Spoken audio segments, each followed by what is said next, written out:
Okay, Brad, let's look closer at that incident you described when you came home 45 minutes late last night and it ended up in a blow-up with your mom who was waiting up for you. What about it? She acts like she's a cop or something with all her questions. She's always on my case. I was a little late. It's not a big deal. She doesn't have to grill me. It would have been better if it hadn't been such a big conflict. Yeah, it didn't have to be such a big deal. Well, let's look at ways to approach conflicts that might make them less of a big deal in the future. Why don't we try our role-playing routine with this situation? Where have you been, Brad? Why are you so late? You're supposed to be home at 11 o'clock. Can I just have a second to think? Fine. Bill was driving and he doesn't have to be home so early. So when I told him I had to get home by 11, he said I needed to grow up. I didn't want to push it with him and the other guys around. I see. I understand it was hard for you to push it with Bill.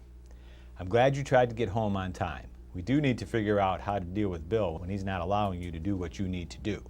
He does that sometimes and I don't know what to do. Good, Brad. That was great. Good job. You stopped. You thought about your options, you chose a good one, and then you acted. That was excellent. And do you see how the outcome was different? Yeah, I'm not sure my mom would always be that understanding though. Like I said, you might be surprised.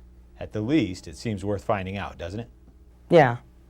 I think this vignette is a really good demonstration of the application of problem solving to this disruptive behavior. And he uses role-playing really effectively, I think. Very effectively, yeah. And he not only does a nice role play, but in the midst of that, and toward the end, he reverses it so that they reverse roles and have to take on the parent role and the child role and so on. Yeah. So I think he does it very nicely as a powerful technique to teach Yeah. stop and think Yeah. and problem-solving technique. Yeah, it's a common, I think that's a common technique used, and one of the things it does is it can be used to teach empathy.